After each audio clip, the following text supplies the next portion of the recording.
င်တန်လှပတဲ့တောင်ပေါ်ဒေသတနေရာရဲ့ရွာလေးတည်တော်ပါဘလိုနဲ့ဘရူနိုဆိုတဲ့သိချစ်ကြတဲ့တကယ်ချင်းလူရနှစ်ယောက်လည်းနေထိုင်ကြတယ်သူတို့နှစ်ယောက်ဟာပြူရတမ်းမာသူတွေဖြစ်ပြီးတော့ဘဝမြင့်မားဖို့အတွက်ကြီးမားတဲ့မျှော်လင့်ချက်ကိုယ်စီရှိကြတဲ့သူတွေဖြစ်တယ်အောင်မြင်ဆုံးလူငယ်တွေဖြစ်ဖို့ဘလို့နီးလန်းတွေရှိနိုင်မလဲဆိုတာကိုချိန်ပြည့်စဉ်းစားရတဲ့အခွင့်အလမ်းသစ်ရှာဖွေနေကြသူတွေဖြစ်တယ်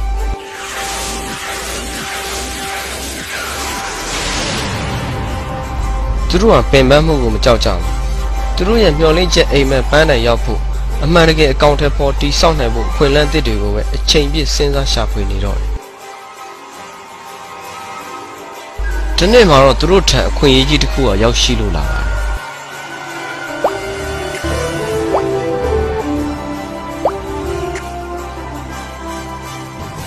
ရွာအုပ်ချုပ်ရေးခေါင်းဆောင်တယောက်ဟာတောင်ပေါ်ရေတံခွန်ကရေတွေကိုရွာထဲမှာတည်ယူသုံးဆွဲဖို့တွေးပေါ်ခဲ့ဒါကြောင့်သူတို့နှစ်ယောက်ကိုတောင်ပေါ်ရေတံခွန်ကရေကိုအောက်ကရွာတွင်တည်ဆောင်ပေးဖို့အတွက်ငှားလိုက်တယ်။လုံအားကငွေကတော့သူတို့တည်ဆောင်လာနိုင်တဲ့ရေပမာဏနဲ့အညီရရှိကြမှာပဲဖြစ်တယ်။ဘရူနိုနဲ့ဘာဘလိုဟာအလုတ်လက်ခံလိုက်ကြပြီးရေပုံးကိုစီနဲ့မနာမနေအလုတ်စူးစမ်းကြပါတော့တယ်။သူတို့နှစ်ယောက်ဟာနေ့စဉ်မိုးလင်းမိုးချုပ်ရေပုံးတွေတုံးပြုတ်ပြီးတောင်ပေါ်ရေတံခွန်ကရေတွေကိုရွာထဲကိုတည်ယူကြတယ်။ရွာထဲကိုရေရောက်ရှိဖို့အတွက်နေ့စဉ်သွားလိုက်ပြန်လိုက်ခောက်တုတ်ခောက်ပြန်နဲ့သူတို့ကတော်တော်လေးကိုပင်ပန်းကြပါတယ်။ညနေခင်းတိုင်းမှာတော့သူတို့ရဲ့တနေ့စာလောက်အားကဝင်ငွေနဲ့အတူအိမ်ကိုပြန်ကြပါတယ်။ဘရူနိုဟာသူ့ရဲ့အလုပ်နဲ့ရရှိလာတဲ့ဝင်ငွေပေါ်အလွန်ပဲကျေနပ်အားရလို့နေ။သူ့ရဲ့မျှော်လင့်ချက်အိမ်မက်တွေကိုဒီလုံးနဲ့အမှန်တကယ်အကောင့်ထဲပေါ်နိုင်ပြီလို့လည်းယုံကြည်ချက်အပြည့်နဲ့ပီတိဖြစ်နေပါတော့။ဘရူနိုဟာလုံအားကဝင်ငွေတိုးရဖို့အတွက်ရေပိုတဲနိုင်ရန်တဲနေကြရေပုံးကိုလည်းနှစ်ဆပိုကြီးရလိမ့်မယ်လို့တွေးလိုက်မိတယ်။ဒီပုံစံတိုင်းဆိုရင်မကြခင်ငွေမြောက်များစွာစုဆောင်းမိပြီးတော့သူ့ရဲ့မျှော်လင့်ချက်အိမ်မက်ထဲကတိုင်းနွားဝယ်မွေးမယ်အိမ်ကြီးကောင်းကောင်းတစ်လုံးစောင့်နိုင်ပြီလို့ဘရူနိုဟာစိတ်လှုပ်ရှားတက်ကြွနေပါတော့တယ်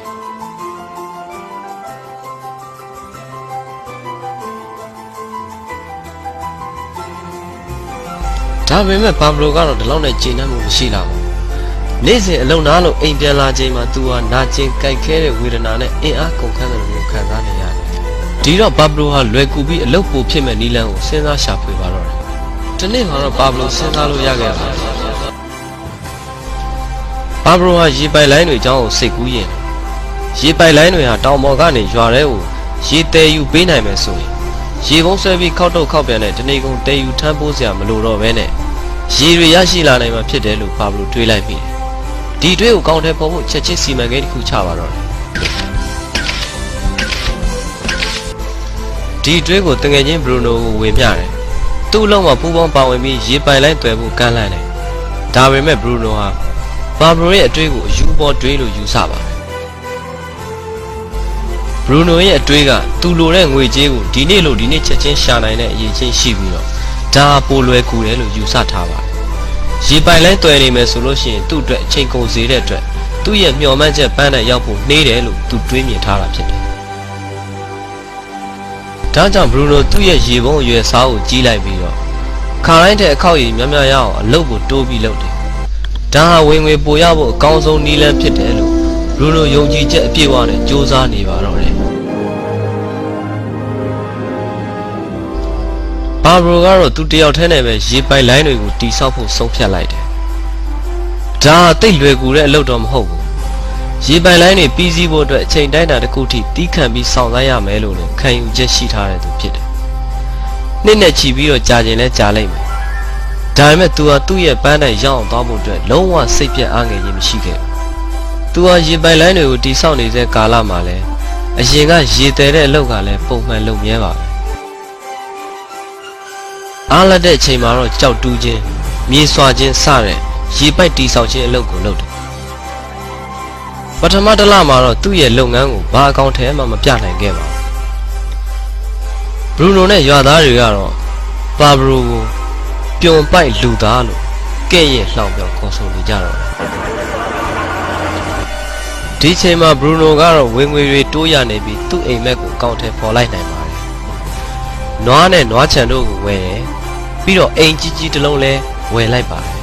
သူ့ရဲ့ဘဝအခြေအနေကရုပ်ချင်းပြောင်းလဲသွားပါတော့ခုဆိုရင်ဘရူနိုဟာပိုရှန်တဲ့အချိန်တွေနဲ့ပိုရှန်တဲ့ငွေကြေးတွေကို အပျော်ပါးနဲ့ရက်ဆိုင်တွေမှာပဲကုန်စီခဲ့တော့တယ်ဘရူနိုတတိမထားမိလိုက်တာကတော့သူ့ရဲ့ခန္ဓာကိုယ်ဟာယိုယွင်းလာနေတာပါပဲနေ့စဉ်သူ့ရဲ့ရေပုံးလေးလေးကြီးတွေကိုတည်ရတဲ့ပင်ပန်းမှုတန်ကြောင့်ဘရူနိုရဲ့မျက်နှာဟာအိုမင်းရင့်ရော်လာပြီးတော့ခန္ဓာကိုယ်လည်းအားရင်ချိနေလာပါတော့တယ်ခန္ဓာကိုယ်အားရင်ချိနေမှုကြောင့်နောက်ပိုင်းမှာဘရူနိုရဲ့ရေပုံးတွေကရေတွေဟာတဖြည်းဖြည်းနဲ့လျော့နေလို့လာရပါတော့တယ်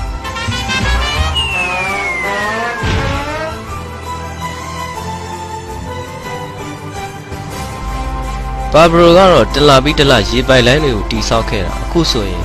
တစ်နှစ်ကျော်လို့နှစ်ထဲကိုရောက်ရှိလို့လာခဲ့ပြီနောက်ဆုံးမှာတော့ဘာဘရိုဟာရေပိုက်လိုင်းတိဆောက်မှုကိုအောင်မြင်စွာနဲ့ပြီးတတ်နိုင်ခဲ့ပါပြီအခုဆိုရင်ဘာဘရိုရေပုံးတည်ထပ်ပြီးရွာထဲကိုပို့စရာမလိုတော့သလိုဝင်ငွေကလည်းအရင်ကထက်အဆများစွာပုံမှုရရှိလာနေပြီဖြစ်တယ်ရေတွေကရွာထဲကိုမပြတ်စီးဆင်းနေတယ်ဘာဘရိုစားချိန်တောက်ချိန်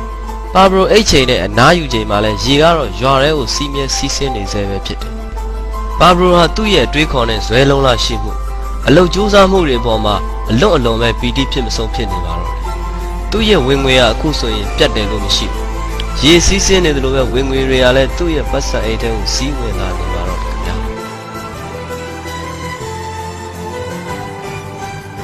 ။ပါဘရိုနဲ့ဘရူနိုတို့ရဲ့အဖြစ်အပျက်လေးကိုကြည့်ပြီးတာနဲ့ကျွန်တော်တို့ရဲ့ဘဝနဲ့နှိုင်းယှဉ်ကြည့်လို့ရပါတယ်။သူတို့နှစ်ယောက်ရဲ့အလုပ်ဟာဝင်ငွေရအောင်လုပ်ရတဲ့လူအများစုလုပ်နေကြအလုပ်မျိုးတွေပါပဲ။ဘရူနိုရဲ့ဝင်ငွေဟာရေပုံးတည်ထမ်းရဲမှရလာတဲ့ဝင်ငွေရွာထဲကိုခောက်တော့ခောက်ပြန်ရေပုံးတည်ထမ်းရဲနဲ့ငွေကြေးကိုလဲယူရတယ်။ဝင်ငွေတိုးဖို့အတွက်ရေပုံးတည်တဲ့အချိန်ရေကိုများများရအောင်လုပ်ရတယ်။ဒါမှမဟုတ်ရေပုံးအရွယ်စားကိုပိုကြီးရတယ်ဒါဟာလူအများစုဘဝရဲ့လှုပ်ရိုးလှုပ်စဉ်ဓမ္မတာတစ်ခုပဲဖြစ်တယ်။ဝင်ငွေပိုတိုးဖို့အတွက်အလုပ်ကိုလည်းပိုတိုးမြင့်လုပ်ကြရတယ်။အချိန်ပိုအလုပ်ဆင်းမယ်ဒါမှမဟုတ်အလုပ်နှစ်ခုတွဲပြီးတော့လုပ်ကြတယ်။ယာရုမြင့်ဖို့ဝင်ငွေများများရဖို့အတွက်ရေပုံးအရွယ်စားကိုလည်းကြီးမြင့်ရတယ်။အလုပ်ခွင်ထဲမှာအလုပ်လုပ်ချိန်ကိုတိုးမြင့်လုပ်တယ်။လူအများစုဟာဘရူနိုလိုမျိုးငွေကိုအချိန်နဲ့လဲယူနေကြတယ်။အားလုံးကတော့လူတိုင်းတရက်ကို24နာရီပိုင်ဆိုင်ထားကြတယ်ဆိုတာကိုသိကြတယ်။ဒါပေမဲ့24နာရီအချိန်တွေကိုအလုပ်ပဲအများနဲ့လုပ်နေမယ်ဆိုတာဘယ်လို့မှမဖြစ်နိုင်ပါဘူး။ယောဂဝေဒနာကြောင့်ဆင်းရဲဒုက္ခဖြစ်လာတဲ့အချိန်ကြာရောက်လာတဲ့အခါငွေကိုအချိန်နဲ့လဲဖို့ဆိုတာဘယ်လို့မှမတတ်နိုင်ကြတော့ပါဘူး။အသက်အရွယ်အရကျန်းမာရေးအရအခြေအနေတစ်ခုခုဖြစ်ပေါ်လာတဲ့အခါဝင်ငွေကလည်းရပ်တန့်သွားပါတော့တယ်။ဒါဆိုရင်တော့ကျွန်တော်တို့ပါဘရိုရဲ့ညံအမျှော်မြင်တဲ့လှုပ်ဆောင်ချက်ကိုပြန်လည်သုံးသပ်ကြည့်ကြပါစို့ပါဘရိုကသူ့ရဲ့အချိန်တွေအကုန်လုံးကိုအသုံးပြုပြီးတော့မှအတိုင်းအတာနဲ့ရတဲ့ဝင်ငွေမျိုးကိုမလဲလှယ်ဘူးအားလက်တဲ့အချိန်တချို့ကိုရေသေးယူပို့ဆောင်ပေးနိုင်မဲ့ရေပိုက်လိုင်းတွေကိုတိဆောက်တယ်ဒီရေပြွန်ပိုက်တွေဟာသူ့ရဲ့ဝင်ငွေကိုမပြတ်စည်းဝင်နေအောင်လုပ်ပေးနိုင်မယ်ဆိုတဲ့အမျှော်မြင်အသည့်သူ့မှာရှိတယ်ရေပြွန်ပိုက်ကနေရေစီးဆင်းနေသမျှကာလပတ်လုံးဝင်ငွေကလည်းမပြတ်ရရှိနေမယ်တကယ်တော့ငွေကြေးတိုင်းဟာနေ့စဉ်ခွန်အားစိုက်ပြီးမှလုပ်နေရမယ်အချိန်တွေပေါ်မှာပဲအမြဲတမ်းမူတည်နေတာမဟုတ်ပါဘူး။ပါဘရိုရဲ့ညံအမျှော်မြင်ကလူတွေဟာတနေ့မှအိုမင်းလာမယ်။ကျမ်းမာရေးချို့တက်လာမယ်ဆိုရင်ငွေကိုအချိန်နဲ့အမြဲတမ်းရှာဖွေလဲလှယ်လို့ရနိုင်တော့မှာမဟုတ်ပါဘူး။ပါဘရိုကရေပိုက်လိုင်းတွေရဲ့အကျိုးရလဒ်များစွာကိုပါနဲ့လိမ္မာစွာသိတဲ့အတွက်တစ်ချိန်တည်းနဲ့သာခွန်အားစိုက်ပြီးအပင်ပန်းခံလိုက်ပါတယ်။ရေပိုက်လိုင်းတွေကိုတိဆောက်ပြီးစီးသွားတဲ့နောက်ပိုင်းမှာတော့ဘာဘရိုသူ့ရဲ့ဝင်ငွေမပြတ်စေရန်အတွက်ရေပိုက်လိုင်းကရေစီးဆင်းမှုကိုပဲစောင့်ကြည့်နေုံသာဖြစ်တယ်။ဘာဘရိုရဲ့လှုပ်ဆောင်ပြသွားတာကတော့ဝင်ငွေမပြတ်စေဖို့အတွက်အမြဲအစဉ်အချိန်နဲ့သာလဲလှယ်ရှာဖွေနေဖို့မဟုတ်ဘူးဆိုတာကိုလှုပ်ပြသွားတာပဲဖြစ်တယ်။ဒါဟာအကောင်းဆုံးနည်းလမ်းတစ်ခုပဲဖြစ်တယ်။တင်ရောတင့်အနာဂတ်ကိုဘယ်လိုပုံစံမျိုးပြင်ဆင်ထားပြီလဲ။အခုအချိန်ထိတင်ဟာဘရူနိုလိုမျိုးငွေကိုအချိန်နဲ့လဲယူနေရဆဲပဲလား။ဒါမှမဟုတ်ရင်ဘာဘရိုရဲ့ရေပိုက်လိုင်းတွေတိဆောက်ထားတဲ့လိုမျိုးငွေဆက်မပြတ်ဝင်ရောက်လာနိုင်ဖို့နီးလန်းတဲ့နီးစနစ်တွေကိုရှာဖွေနေတယ်ဆိုရင်တော့တင့်ကိုယခု CD ခွေဝေမျှလိုက်တဲ့သူကိုအမြန်ဆုံးသာဆက်သွယ်လိုက်ပါဒီနေ့ကစပြီးတင့်ရဲ့ဝင်ငွေပိုက်လိုင်းတွေကိုတင်ကိုယ်တိုင်တိဆောက်လို့ရနိုင်ပါတယ်မင်္ဂလာပါခင်ဗျာ